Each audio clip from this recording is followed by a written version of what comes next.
Good morning. Welcome to the Celtic Way Morning Briefing Live. It's Thursday, the 2nd of February. Top Thursday. After result dependent, Aidan always is, as I say, all the time. I'm Tony Haggerty at aHaggerty10 Twitter handle, and I'm joined today, three amigos reassembled, joined today by Sean Martin at Sean Martin TCW and Aidan Macdonald at Aidan C Macdonald. Good morning, gentlemen. How are we doing? Yeah, good, Not bad, Tony. Aye, yourself? Yes, I'm feeling good. Yes, another slick Celtic performance last night.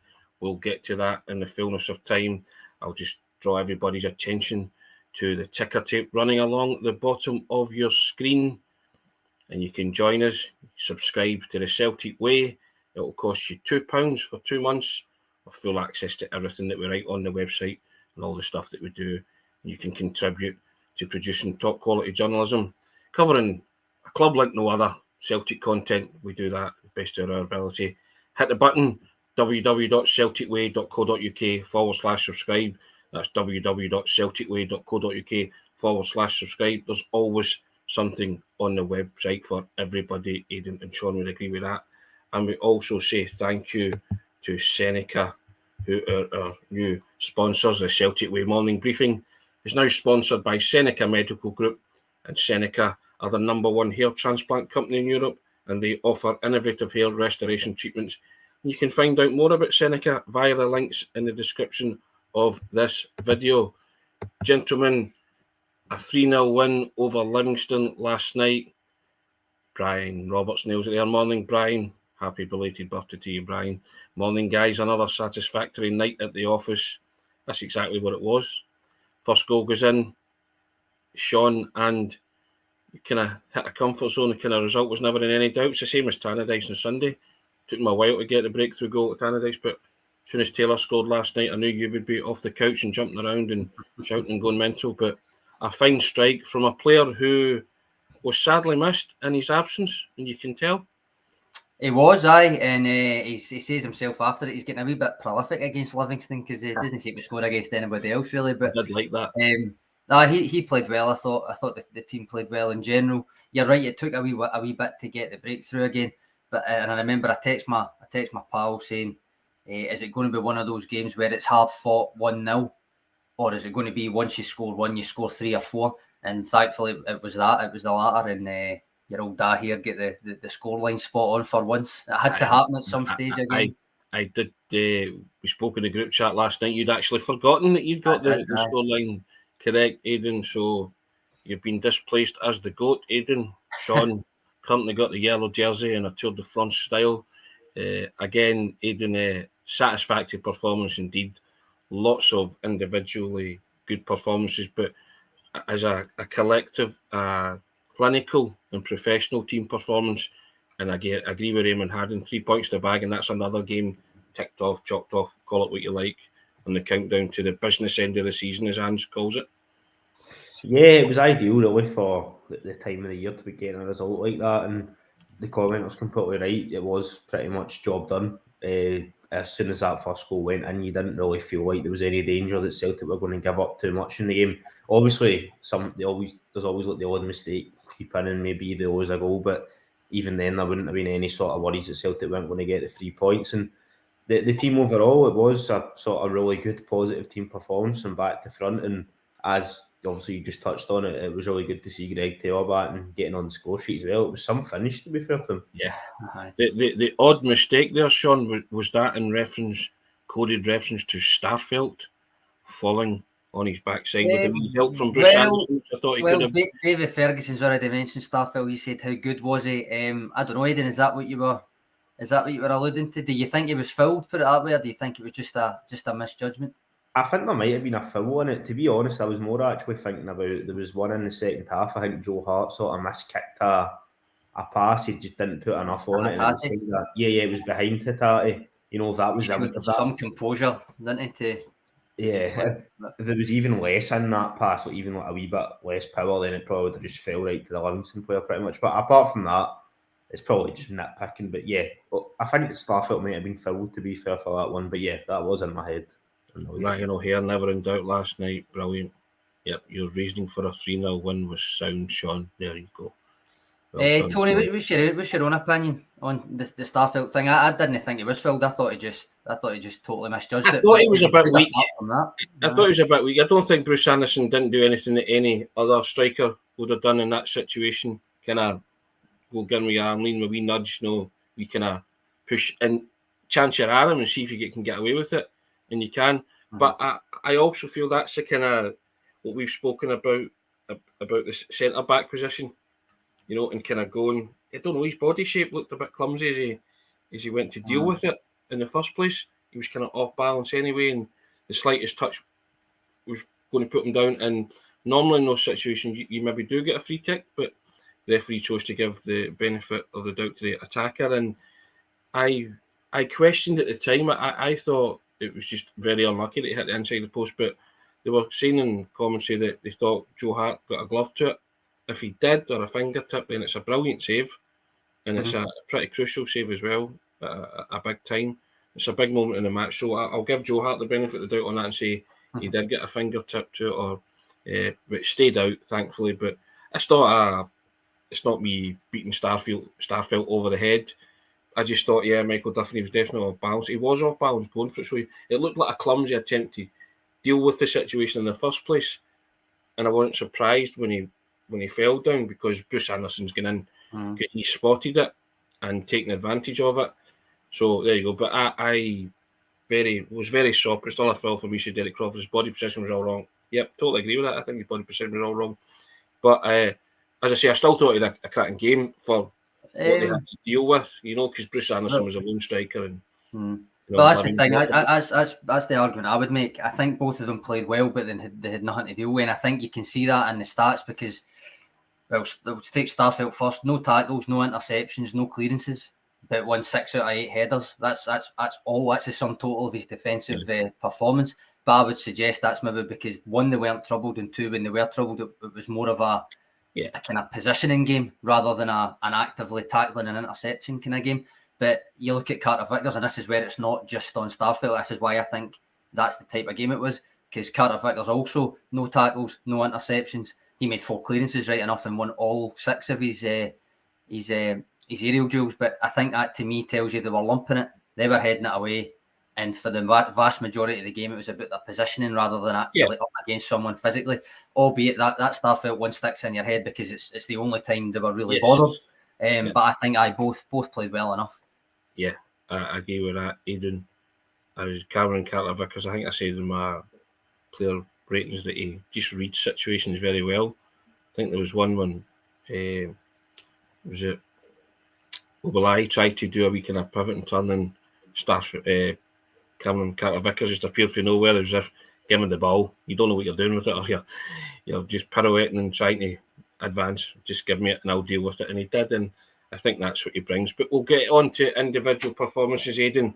There were a lot of good individual performances. Now, in my player ratings, nobody got higher than an 8, but lots of people got an 8. Is that right, Sean? Just remind me, lots got an 8. But I'll put the link in as well to the. But I thought the defence was terrific.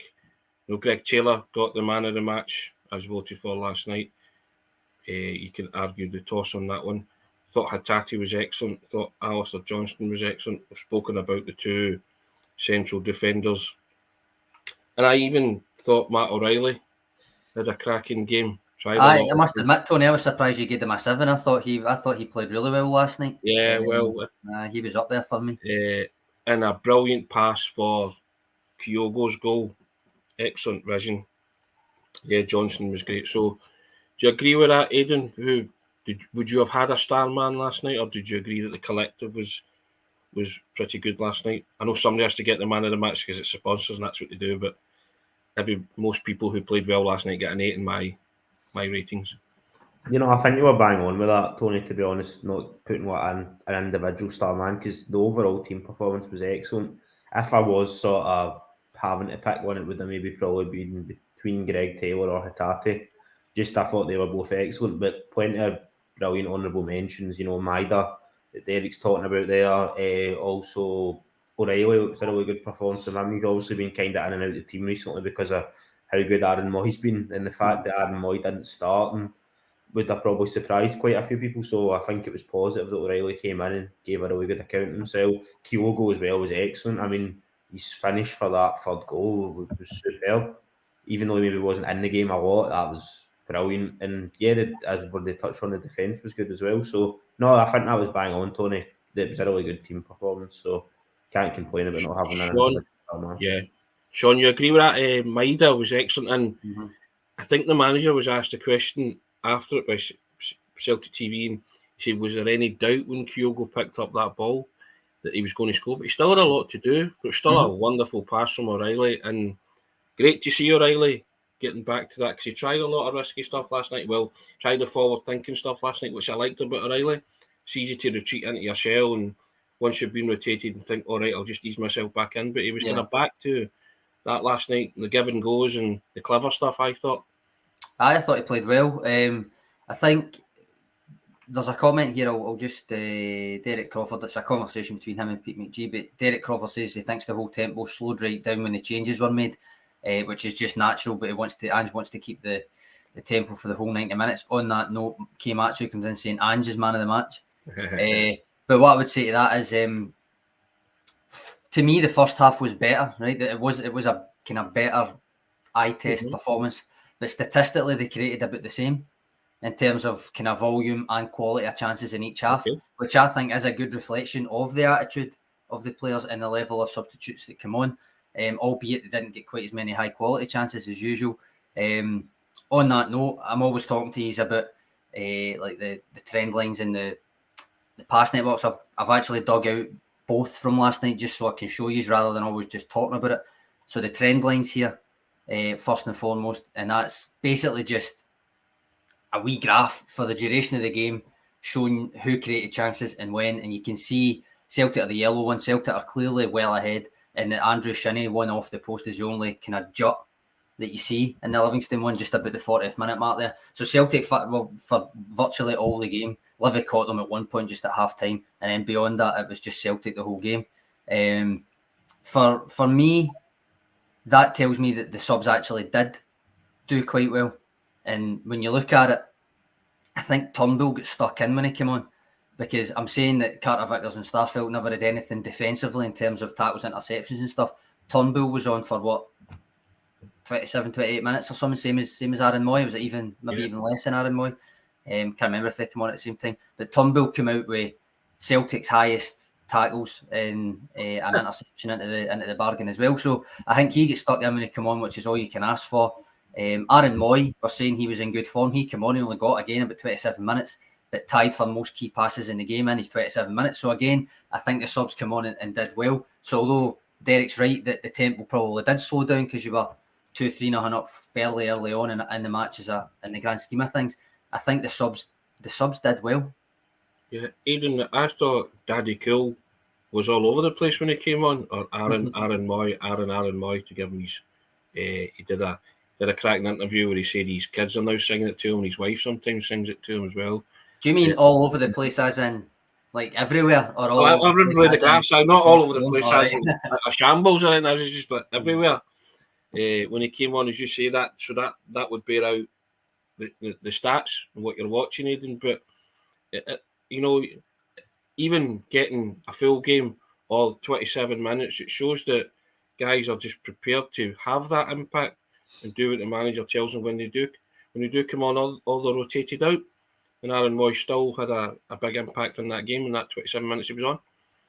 Yeah, he did, and I think that just shows you how influential he's becoming in the team. Even when he's coming on for not cameo but shorter appearances, he's still making a big impact, which obviously before Sean put up the stats there, it might have not seemed as clear to people because obviously there wasn't any goals in the second half, but he was still really good, and that just shows you how strong really the team and the squad is at the moment, which it's a good time to have the squad, a good chunk of them playing well, particularly in the sort of midfield positions, because there's going to be plenty of important games between now and the end of the season. So I always do say if you've got subs on that are contributing, even if they're not always scoring and getting assists, if they're coming on and doing well and keeping the tempo up, then that's really important. Yeah, Derek's saying there, Moy's a joy to watch. His vision is superb and he very rarely gives the ball away. Couldn't agree more with that, Sean. I think Andrew Galea also came in a bit Moy, saying he's very mobile for towing a caravan, as Aaron Moy. I mean, I still think there's a massive difference between his energy levels now compared to when he first came. But even that, I think his strength is kind of underrated. His strength on the ball. Very rarely does he allow himself to be nudged off balance or not keep possession of the ball if he's in a one-on-one, that kind of thing. So, and on top of that, as Derek just said, his vision's superb as well. And you're seeing that now, which is the kind of criticism I had earlier. When he was getting up to speed, he was playing it a bit safe a lot. You don't necessarily see that now. He's playing those passes that he's always been capable of playing, and he's hitting top form. That said, again, I'll go back to it. I think Matt O'Reilly had a really good game, so that just makes it more difficult again for the predicted 11s for the weekend. So, how dare Ange sign Aaron Moy for hee-haw, Aidan? How dare he do that, eh? I know, shocking signing good players on. I was going to say small fee, yeah. And I think it is one when Aaron Moy came in, maybe I'd think he was somebody that was going to just be covering and not play a lot of football. And I think at the time, given how good Hatate, McGregor, O'Reilly and even Turnbull, when the amount of games he played last season, I think that was probably a fair assumption at the time. But there's no doubt that, I know he didn't start last night, but I think, going forward, he is one of the first names in the team sheet really at the moment. Tony, do you know how I've always gone on? I said I'd get graphics up and all that. I've got another one. Know how I'm always going on about the way domestically Celtic a game plays out with Celtic based on their formation, and it's not really 4-3-3 because in practice they spend more time in the opposition half, all that kind of stuff. Well, last night's pass map is kind of a stereotypical great example of what I kind of mean that I can show you visually. So Joe Hart obviously is there back at his own box, but all right, both centre backs are technically in the Celtic half, but beyond that, everybody is piled into the Livingston half, and this is what I mean by, so basically 2-3-4-1 or 2-3-5 is what you can see. I mean, you can clearly see it. So they're obviously that is just the way that the nature of a Celtic game domestically tends to play out, and you can see the fullbacks up there with basically the fullbacks are the midfield with McGregor, and the rest are all an attacking kind of quintet, an attacking quartet with behind Kyogo as a focal point. So I think it's just to give you a wee look at what I'm talking about when I mention that's what a pass network is. That's what I mean. That's generally what they look like with Celtic in domestic football, because they're just so dominant. They're in the opposition half the majority of the game.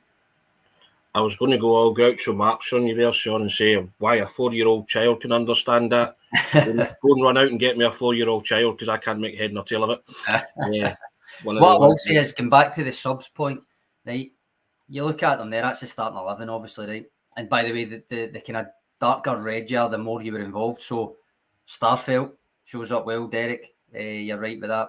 David Ferguson said it as well. Jota on the right and Maida on the left. Who'd have thought it? Both of them doing well on the respective wings, Tony. Yes. But I think everybody, basically this is reinforcing what people are saying in the comments. It's not disproving anything. It's reinforcing that you are right in who you are saying with the standout players. The only other thing I would add, going back to the subs, Tony, 8 different Celtic players made at least one key pass, including 3 subs. So almost half of the players that made a key pass were subs. Again, I think as much as I agree with Derek that the tempo does dip slightly, especially if McGregor goes off, I just think that speaks to the overall intent, the overall attitude that they've got. Aidan, you make head nor tail of that spaghetti junction. That making sense, what Sean's telling you. It's making sense. I'm being flippant. Yeah, no, it does, and I'm not surprised to see the players that I thought were kind of involved, had the most touches, were progressing the ball the most. That is the way that it's kind of turned out in that graph, because the centre backs were very sort of far forward. I know they were just in the Celtic half, but they were moving the ball quickly. The wingers were involved. They looked a threat all the time, and the midfield was really good. So yeah, it was just a kind of overall really good team performance. And I don't want to repeat myself, but I think you did call it spot on, Tony, when you just gave quite a few players 8s and maybe didn't have an off-star man, because the team was almost a star man, really. Yeah. Now, Sean, I wanted to pick up. I don't want to dwell on VAR a lot, but am I right in thinking Kyogo's goal, there was 2 VAR checks? It was checked for offside and checked for a foul. I don't know why it was checked for offside, because he was nowhere near it, but the foul, I think, was the Matt O'Reilly, which is just strength. It was just upper body strength. He just shrugged him off. Is that the first time that's happened in VAR, in I don't know. my knowledge, they've checked for two things: an offside and a foul. I can't remember VAR. I don't know if it's the first time they've announced it, but I don't think it's the first time they've checked, because it's been a kind of running joke that they're looking at everything. I get that. But the reason I mentioned it was because there was a great line from Peter Grant, who runs Celtic TV, who said they were checking to see if Joe Hart was offside, which I thought was spectacularly funny. Good on Peter Grant. But I just found it a curiosity more than anything else, that having decided that it wasn't a foul, then they decided that it might have been an offside, or the other way about. You know, I just found that a bit bizarre. But as you say, Sean, strength by Matt O'Reilly, wonderful pass, and he was nowhere near offside because he's ran past the guy, hadn't he? So, I mean, it was nowhere near. Your eyes told you that he wasn't offside. With the Matt O'Reilly one, initially I wasn't sure if it was the Matt O'Reilly shrug or the kind of the wee instant that won the possession back. Either way, it wasn't a foul, but the Matt O'Reilly one, that was just really good upward body strength to shrug somebody off, and an even better vision to see if Kyogo's run. Yeah, indeed. Aidan, 21 for the season for Kyogo, and he's had that wee lull where he was ranked rotten allegedly for a few games. So, yes, indeed, we've spoken about how many we think he can get, but it's just it's an outstanding season for him so far, isn't it? So far, and it's not finished. Yeah, no, it's been excellent, and he's managed to sort of go pretty much most of the season without picking up an injury. I know he did hurt his shoulder. Touch wood, I should say. Yeah, I know he did hurt his shoulder against Rangers, and he didn't then start the Real Madrid game. But if I remember rightly, he was pretty much back in after that. So he didn't actually. He came on as a sub against Real Madrid as well, so he didn't actually miss a full game. Whereas, you know, last season he did have his issues with his hamstring and that, etc. So as long as he does no more of that between now and the end of the season, I know we've kind of talked about numbers, but I would say it's not unrealistic to think he'd maybe get at least another 9 goals to get up to 30, if not higher on that. So, no, it's positive. I know in previous seasons, really since Moussa Dembele probably, there's always been, like, you know, a Celtic player, maybe a striker when it was Edward, you know, maybe 24, 25, 26, but there's always been a lot of players getting like 10, 11 goals or maybe just under that. But I think it is good to have the goals shared across the team, but I think just me personally, I always like seeing a striker get, like, you know, 30 plus, just that sort of, maybe talisman isn't the right word, because it's not, I'm not saying we're just relying on Kyogo to get Celtic out of danger every game or anything like that, or drag points out, maybe at one point, you know, like they did with Loss and all that or whatever, but I think it is good to also just have somebody bang in the goals. Sean, in the group chat last night, there was a moment where you had your heart in your mouth because you thought Kyogo was... It looked a sore one. I thought he might have been gubbed, but no, he was all right. He came back on, ran it off, and then I actually, on that note, when he came off, what did you make of O when he came on? Because I thought he did quite well. Yeah, I thought he looked good. I like the look of O. Yeah, he's going to cause defenders problems once he gets up to speed, isn't he? Mm-hmm. There was a couple of moments where I thought he was kind of snatching a wee bit. Yeah, with his control, but there was one moment where he did that, and then he didn't let it fluster him, and he picked out quite a really nice crossfield pass over to, was it Abada? I can't remember. It might have been Abada, but so I thought he did all right, and I think the more that you see him, even though it might be few and far between if Kyogo keeps scoring, the better he'll get. The "Oh what a night" headline is it's in a shell, as we call it, isn't it? You know, I mean, it's ready to go, Aidan, isn't it? Sean said once he scores his first goal, but I think once he gets off the mark, and you know, a lot of players maybe try too hard to impress. I'm not saying he was trying too hard to impress last night, but you can see the nugget of a player there, can't you? You can see that there's certain things that they do, and you just look at them at first glance and you think, yeah, you've got something about you. Yeah, definitely. I think he's got that sort of good balance of like physicality and also being quite fast as well by the looks of it.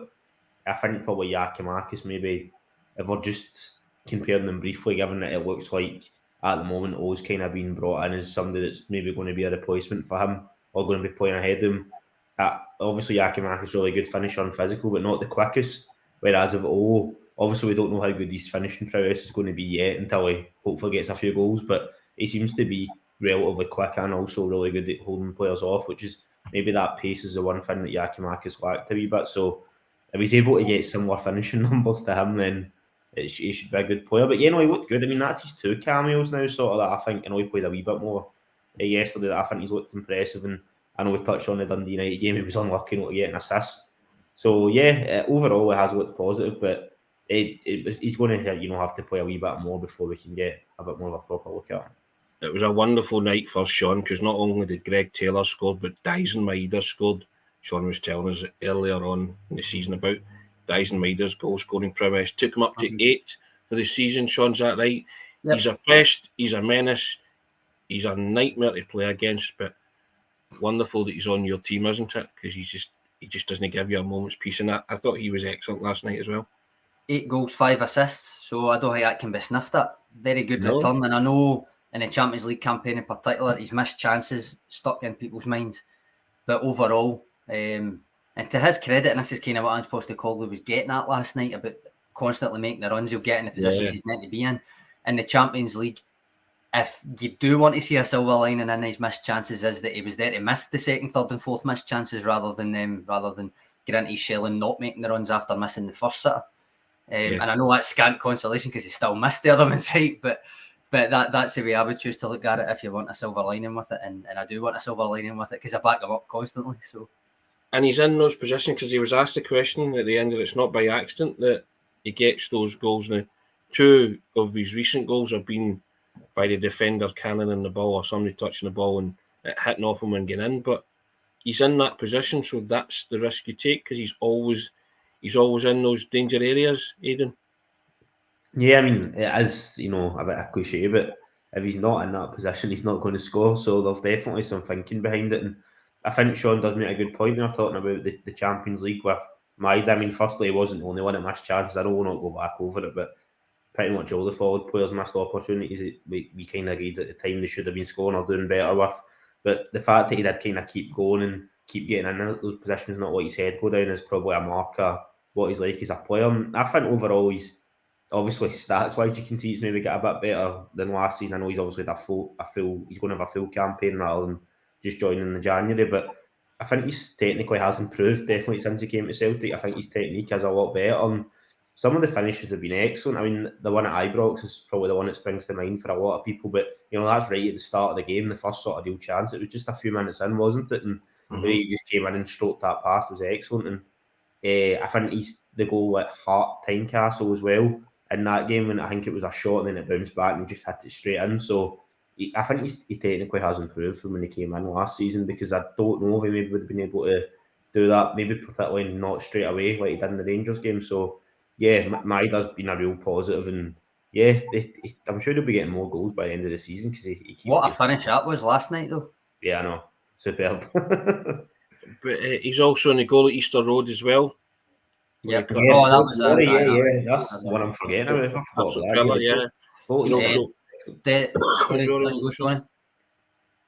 Like Derek Crawford, do we think all our wingers apart from Abad and Forrest are better on the left?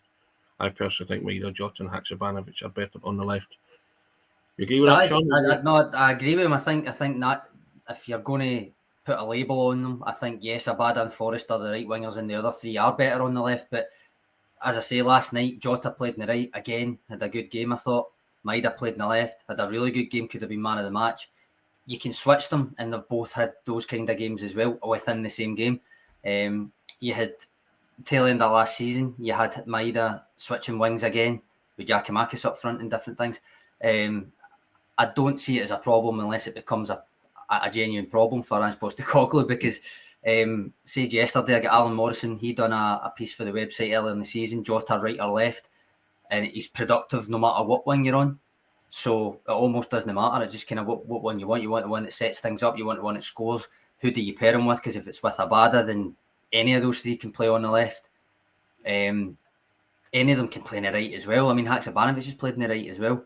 What I would really like to see is I want to see Haksabanovic in the same team as Jota for a full game, or as close to a full game as you can get, just to see what it's like. But as I say, I always back up Maeda, so I'm not really all that concerned, because whatever one you pick, whether it's left or right, they tend to produce. So I think Aidan, the manager, wants these wingers that to be fluid, when they can just switch and be interchangeable. And as you say, Sean, they're as effective on the right as they are on the left. So and it augurs well. Yeah, I think Abada and Forrest are natural right wingers, but the rest can, just switch wings whenever they want at will, and I think that's a good thing to have, because it can also confuse opponents at times as well, can't it? It can. Aidan, I'm going to throw that one at you, even though Derek's addressed it to you. Does that mean that Celtic might need another right winger for Europe next season then? In the sense that Abada and Forrest are the right wingers and the other guys are more left wingers? Maybe. To be honest, I think that's one of the positions that Celtic have got the most depth in. Now, I don't want to preempt anything, but players can always potentially move on in the summer window. If that was to then be the case, I'm sure there would be more brought in. But as much as I know Abada and Forrest are designated as the right wingers, like you have just said, Jota's featured there plenty of times this season. So in Europe, I think I'd be comfortable with him, and then maybe Maidon on the left, etc. Even Haksabanovic. But just when we're going through the names there, the amount of depth in those positions it's been really good recruitment. I mean, apart from Forrest, that's all Ange signings. So it's clearly in a position he felt needed identified when he came in, and he's done that across now, 4 transfer windows. So yeah, it's been really positive. There might be another one to come in if he's maybe thinking about Europe, but I wouldn't say it's the sort of main position that's a priority at the moment. I'd imagine there's other areas in the summer he'll want to strengthen first. Tony, JJ McGarvey coming in saying he would like to see Haksabanovic and Jota on the wings with Maeda through the middle for a game just to see how it goes. I'm going to say this, right? You're saying 4 transfer windows, Aidan.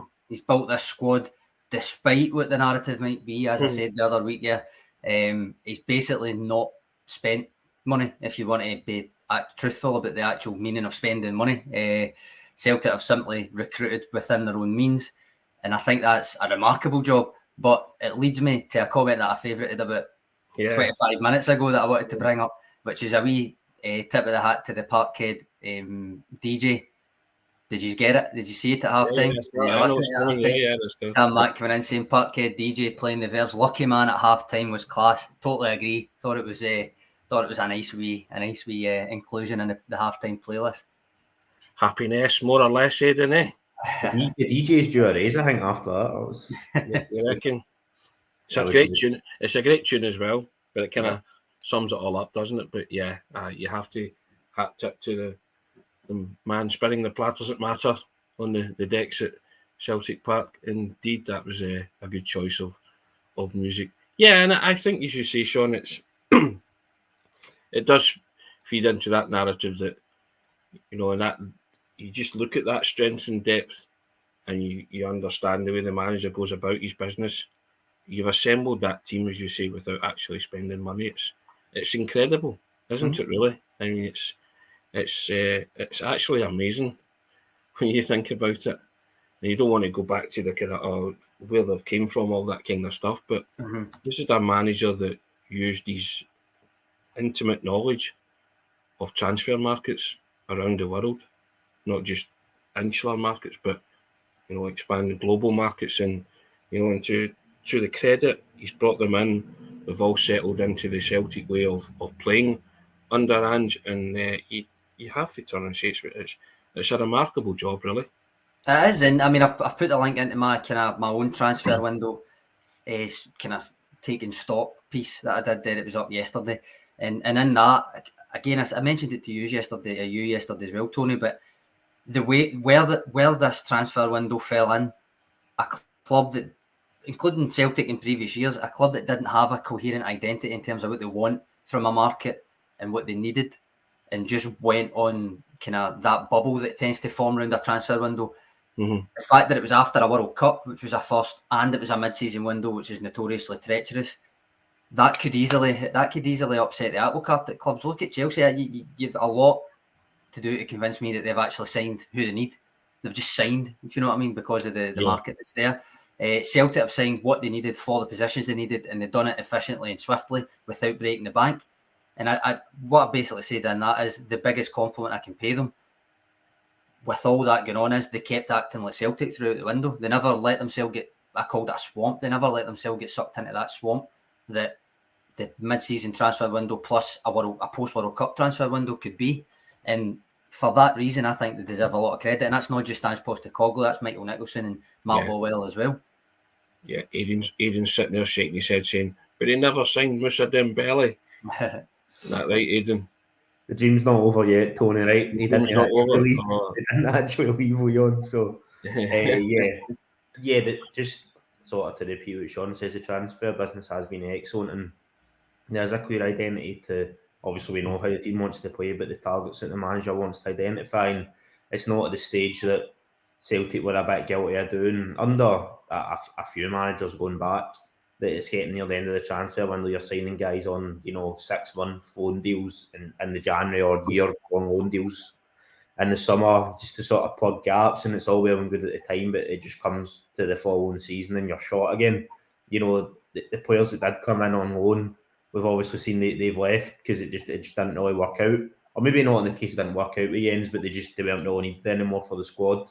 We weren't going to get the opportunities, and I think that's just another way that Ange has changed it. Most of the loans have really been a sort of try before you buy thing, which I think is probably the most effective way to sort of treat that system. So yeah, I can completely new identity to transfer windows, and even though Ange has obviously been in for over 18 months at this point now, I'm still getting used to the business all being done sort of efficiently and straight away. I was still expecting some sort of deadline day madness when I was doing the news the other night, even though it was only really, just the odd player departing or whatever, but I was still expecting something. But no, very happy that that's not the case. And, after, was it, with a good few days left in the transfer window, all the business was done for Celtic and it was all sorted. Tony, there's a few comments here about the Parkhead DJ and potential future songs that he could play. And I saw a comment saying they were disappointed it wasn't Kylie Minogue, and the next derby it should be Kylie Minogue. Right, well, see, that's the thing. It was I should be so lucky, but the first one that came into to me was Can't Get You Out of My Head for Michael Beale, because he's not stopped talking about Celtic since he came in the door. So I thought it was that, but I should be so lucky with work as well now. And go back to what Aidan was saying there. I'm loving this wham bam cam Celtic during the transfer window, right? The wham bam cam. I'm loving that. It's you get your business done early. As Sean said, just even before January it started, they had players in. So I'm liking the wham bam cam Celtic through the transfer window. Brilliant. Can't beat that kind of feeling. You're not scrambling around and going absolutely mental, trying to replace valuable players that have left because you've allowed them to leave the door. Like Giakoumakis, O's in the building already. Giakoumakis still hasn't concluded his deal, but you have a player there who's oven ready, as I said yesterday, and ready to go, and looks like he's going to bring a lot to the table. So I'm happy with that method of doing business, Sean. Aye, I don't know anybody that seeks the drama that used to be Celtic at the end of a transfer window. So no, I think Aidan's right. It does take some getting used to after some previous January transfer windows, or just transfer windows in general. But as I said to you yesterday, Tony, it would be disingenuous to suggest that January's always a bust for Celtic, because there's been a lot of really difficult signings made in January. But certainly that season that shall not be named, the January transfer window at that point certainly sticks in the craw for a lot of people, given, again, as I said to you yesterday, that 3 of the kind of regular back 4 were loanees to end that season, which just seems crazy. And they were John Joe Kenny, Shane Duffy and Diego Laxalt. Yeah, that's right. So that's astonishing, isn't it? That's absolutely astonishing that they allowed it to get to that. But hey, we've moved on since then. And, the proof in kind of Celtic's evolution will be if and when they get back into the Champions League. And we were talking about Dyson Maida missing chances and all that. That's all part of the learning curve, Sean, isn't it? Yeah. That nobody will need to tell Dyson Maida if we get Celtic getting at the Champions League group stages again, that when those chances come along, that they'll have to be scored. Nobody needs to tell the manager that. We're all aware of that. And I think that's what the Celtic fans are looking forward to now. If they can clinch the title, go straight into the group stages again and put themselves up against the cream of Europe to see what lessons have been learned, if indeed, the team has learned, and they can show that by competing in that first year that they have learned lessons and put it to good use. Exactly. I mean, it's a problem that Celtic are pretty much always going to face in Europe. Yeah. Because you play such a dominant style of football domestically. You're better than every team domestically. You've got better players than every team domestically. So it's how you scale that to Champions League, where you're not the best team and you might not have the ball as much. And despite your best efforts to play your football, other teams are better at exploiting your weaknesses. So it's about how well these players can scale that up to the Champions League. And he's right, Ange Postecoglou, when he said that after pretty much most of the team's first taste of Champions League football, they should be better when it comes to next season. And if nothing else, sorry, Tony, if nothing else, going back to what I've been saying about Jim Goodwin, to go back to that again, if nothing else, no player in that dressing room's in any doubt that Ange Postecoglou thinks they can do it. Yes. There's nothing that he's ever said to them that suggests he doesn't think they're good enough to scale it up, just that it's going to take them a bit of time to do it. Contrast that with, as I say, Jim Goodwin at Pittodrie, basically telling the world that his Aberdeen team weren't good enough to play Celtic. Yes, Aidan, Celtic won't rip up the form book. They will play the way they play in the Champions League. They won't rip up their tactics, schedule and all that. They'll just do it. And as Sean said, the other managers confident in the belief that the players can do it and they will rise to it. Yeah, I think the fans probably are as well. I mean, there will be maybe expectations, not the right word to use, but the fans will be hoping that the team can sort of get better results, and that I really outsider, Joe Hart, Cal Murray, etc. We spoke about it at the time.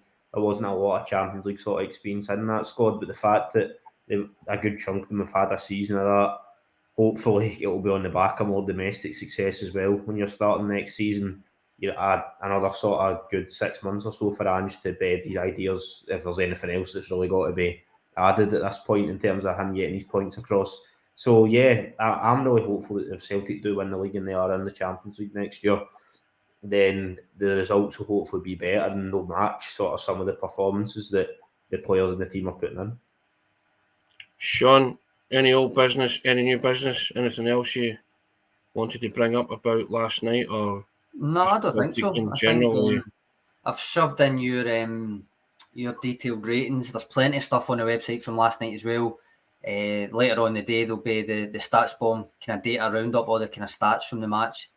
I'll put that together. So I keep an eye on the website, basically. Excellent. Well, as I say, I'll just direct you to the bottom of your screen and subscribe to the Celtic Way. It'll cost you £2 for 2 months, and you can help us continue to produce top quality Celtic content covering a club like no other. You can join us, www.celticway.co.uk/subscribe. That's www.celticway.co.uk/subscribe. And we say thank you to SENECA. The Celtic Way Morning Briefing is now sponsored by SENECA Medical Group, and SENECA are the #1 hair transplant company in Europe, and they offer innovative hair restoration treatments. And you can find out more about SENECA via the links in the description of this video, and we say thank you to them. Guys, thanks very much for your contribution today in the comment section.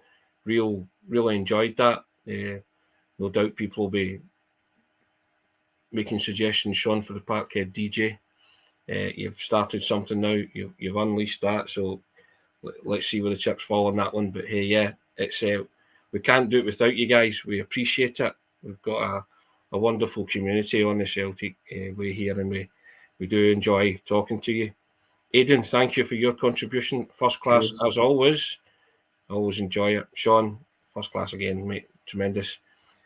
Guys, we shall see you tomorrow for a fabulous Friday. Hopefully, we'll preview the St Johnstone game, which is on Sunday. Yep.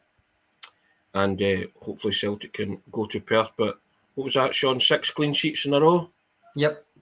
Love to see it. Things you love to see, indeed. And Starfelt's been involved in all of them, hasn't he? Has he? Aye, because he switched over to right centre back, didn't he? Aye. Yeah, just wanted to put that out there. Just let people know. But yes, indeed. Celtic still 9 points clear at the top of the Scottish Premiership table. Things you do like to see, indeed, Sean. Thank you, guys. Thanks for your contribution. Enjoyed that today. Cheers, guys. Cheers.